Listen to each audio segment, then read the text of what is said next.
Hello, my friend. This is Clyde. We are talking relentless faith. I am reading from Genesis chapter 32, verse 24 to verse 26. So Jacob was left alone, and a man wrestled with him till daybreak. When the man saw that he could not overpower him, he touched the socket of Jacob's hip, so that his hip was wrenched as he wrestled with the man. Then the man said, "Let me go, for it is daybreak." But Jacob replied, "I will not let you go unless you bless me."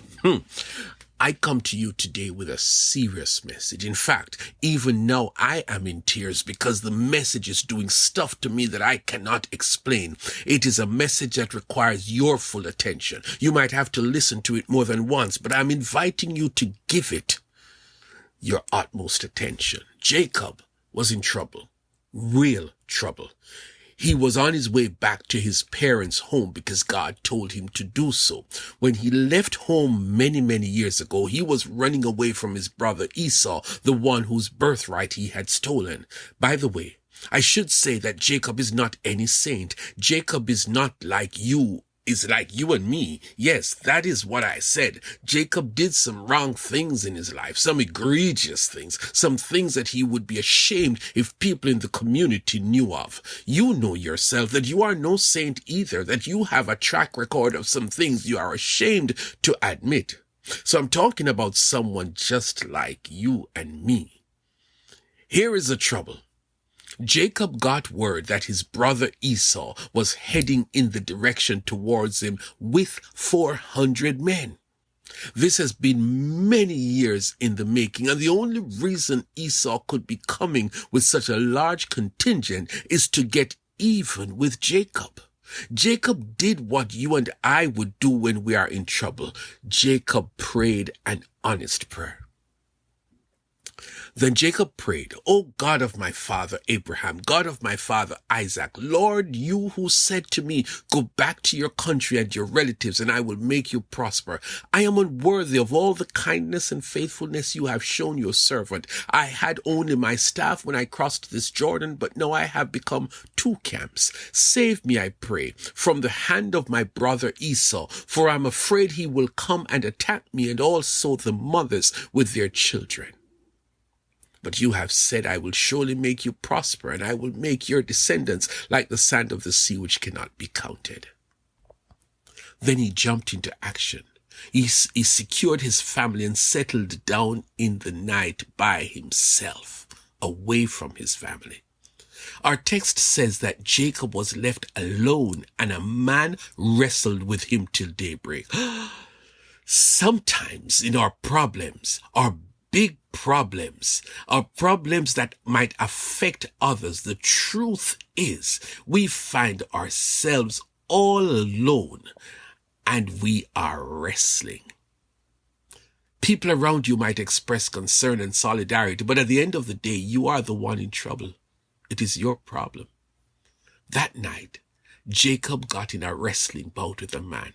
This is a struggle that is different from other struggles, and it lasted all night. The man realized that Jacob was not yielding. He was fighting with all his might. Jacob realized that this man was no ordinary man. He was no ordinary wrestler. This man was powerful. He was strong. I know who this man is.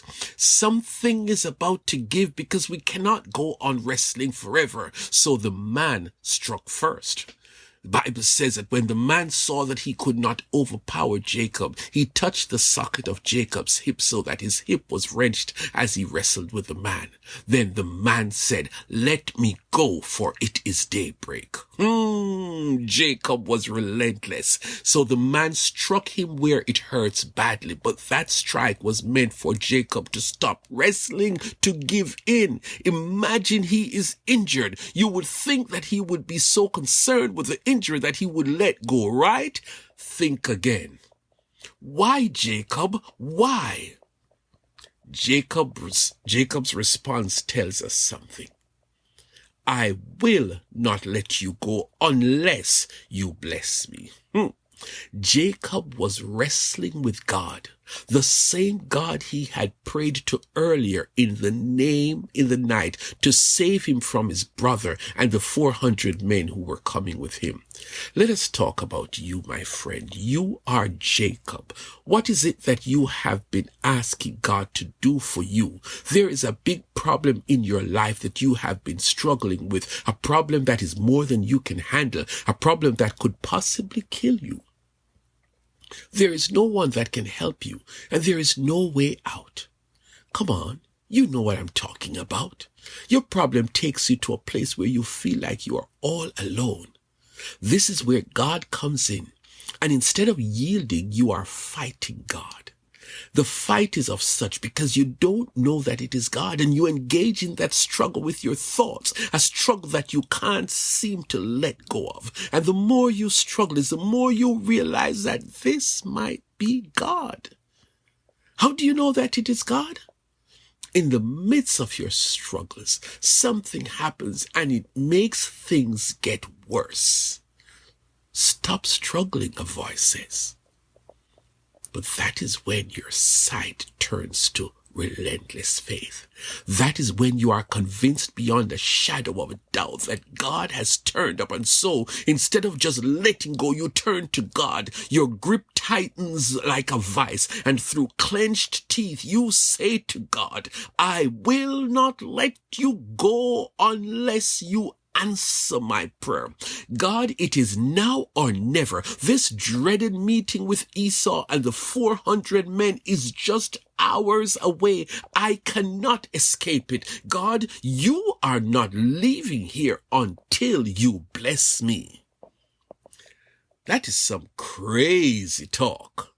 But sometimes you have to get crazy. You have to show faith that would make some people think you have lost your mind. You have to get to that place in your faith that it is a do or die situation. Oh, God blessed him, all right. God had intended to bless him all along, but Jacob had to get to the place where he bared his soul, and it was all faith and nothing else. The meeting with Esau was the most beautiful Jacob could not imagine. The same God is waiting to bless you, my friend. It requires relentless faith. He will come true for you.